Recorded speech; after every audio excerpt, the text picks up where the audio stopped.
అచ్చంపేట నియోజకవర్గ పరిధిలోని దోమలపెంట ప్రభుత్వం ఉన్నత పాఠశాలలో మొదటి రోజు జరుగుతున్న 10వ తరగతి పరీక్షల సందర్భంగా జిల్లా కలెక్టర్ బదావత్ సంతోష్ ఆకస్మిక తనిఖీ చేసి విద్యార్థులకు ఏర్పాట్లు చేసిన వసతులను వారు పరిశీలించి అనంతరం ప్రశాంత వాతావరణంలో విద్యార్థులు ఎలాంటి ఒత్తిడికి గురి కాకుండా ప్రశాంతంగా పరీక్షలు రాసే విధంగా తగిన ఏర్పాట్లు చేయాలని అక్కడి అధికారులను కలెక్టర్ ఆదేశిస్తూ జిల్లా వ్యాప్తంగా మొత్తం 60 పరీక్షా కేంద్రాల్లో 10,557 మంది విద్యార్థులు నేటి 10th పరీక్షకు హాజరు కావాల్సి ఉండగా 10,528 మంది విద్యార్థులు హాజరయ్యారని మరో 29 మంది విద్యార్థులు నేటి పరీక్షకు గైర్హాజరయ్యారని కలెక్టర్ తెలిపారు.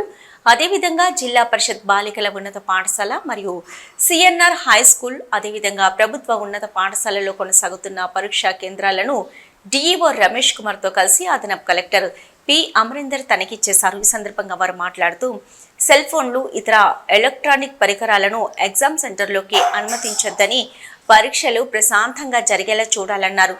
అధికారులకు సూచిస్తూ అలాగే విద్యార్థులు పక్కవారితో మాట్లాడకుండా కాపీయింగ్కు పాల్పడకుండా తగిన జాగ్రత్తలు తీసుకుని అధికారులు నిరంతరం పర్యవేక్షిస్తుండాలని సూచిస్తూ పట్టణంలో 7 పరీక్షా కేంద్రాలను నిర్వహిస్తున్నట్లు వారు తెలిపారు. మొదటి రోజు పరీక్షలు 60 కేంద్రాల్లో ప్రశాంత వాతావరణంలో ప్రశాంతంగా పరీక్షలు ముగిశాయని వారు తెలిపారు. అంతకుముందు జిల్లా విద్యాశాఖ కార్యాలయంలో జిల్లా పోలీస్ శాఖ ఆధ్వర్యంలో ప్రత్యేకంగా ఏర్పాటు చేసిన వైర్లెస్ సెట్ కాన్ఫరెన్స్ ద్వారా జిల్లాలోని 18 పోలీస్ స్టేషన్ల పరిధిలోని 60 పరీక్షా కేంద్రాల చీఫ్ సూపరింటెండెంట్ డిపార్ట్మెంట్ అధికారులకు పోలీస్ స్టేషన్ నుంచి ప్రత్యేక భద్రత మధ్య ప్రశ్నాపత్రాలను పరీక్షా కేంద్రాలకు తరలించడం జరిగిందని, అదేవిధంగా తిరిగి జవాబు పత్రాలను అత్యంత జాగ్రత్తగా సీల్ చేసి ఎంపిక చేసిన పోస్ట్ ఆఫీసులో అందజేసే వరకు అధికారులు పారదర్శకంగా సజావుగా నిర్వహించేందుకు స్పష్టమైన ఆదేశాలను వారు జారీ చేశారు. ఈ కార్యక్రమంలో ఆయా మండలాల అధికారులు మరియు తదితరులు పాల్గొన్నారు.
చూడు ఏ బాబు ఏ బాబు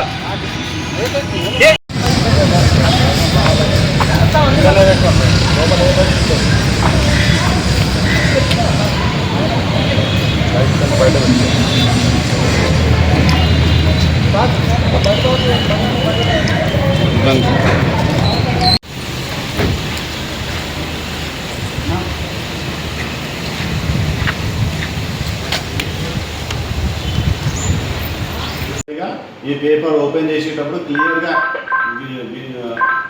రికార్డింగ్ అవుతుందా లేదా క్రాస్ చెక్ చేసుకోండి. ఎందుకంటే నేను 2-3 సెంటర్లో విజిట్ చేసిన దగ్గర వాళ్ళు స్క్రీన్ పెట్టుకోలేదు. ఆడ స్క్రీన్ పెట్టుకోకపోతే అది రికార్డ్ అవుతుందా లేదా తెలియదండి. మీకు ఖచ్చితంగా ఆ రూమ్లో స్క్రీన్ అనేది కంపల్సరీగా ఉండాలి. స్క్రీన్ ఉంటేనే మనం ఏమంటే ఇన్సూరెన్స్ ఉంటుంది, అది రికార్డింగ్ అవుతుంది అన్నట్టుగా.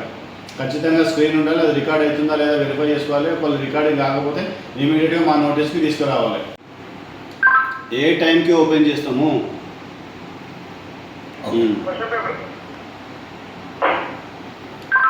ఓకే, అందరికీ నమస్కారం అండి. మొత్తం ఆల్ 60 సెంటర్స్ చీఫ్ సూపరింటెండెంట్స్కి డిపార్ట్మెంటల్ ఆఫీసర్స్కి మీ అందరికీ తెలుసు ఎవ్రీ ఇయర్ మనం కండక్ట్ చేసే ఎగ్జామే ఇది. కాకపోతే ఈసారి కొన్ని మైన్యూట్ చేంజెస్ రావడం జరిగినాయి. సో ఆ చేంజెస్లో ఖచ్చితంగా మీ అందరికీ కూడా అవగాహన ఉండాలి. అదేవిధంగా పిల్లలు ఎవరు కూడా ప్యానిక్ కావద్దు, పిల్లలకి ఎట్లాంటి ఇబ్బంది కావద్దు. ఈ వాళ్ళకి కావాల్సినటువంటి టాయిలెట్ సదుపాయాలు కానీ, డ్రింకింగ్ వాటర్ కానీ, ఎంటర్ అయ్యేటప్పుడు క్యూ సిస్టమ్ కానీ ఖచ్చితంగా ఫ్రిస్కింగ్, ఒక మేల్ ఇన్విజిలేటరు, ఒక ఫిమేల్ ఇన్విజిలేటర్లు. ఫిమేల్ ఇన్విజిలేటర్ ఫ్రిస్కింగ్ చేసేటప్పుడు కూడా ఏదైనా ఒక రూమ్ లోపలికి వెళ్ళి ఫ్రిస్కింగ్ చేస్తున్నట్టుగా రావాలి. అదొకటి కొద్దిగా జాగ్రత్తగా chief superintendent, departmental officer arrange చేసుకోవాల్సి వస్తుంది.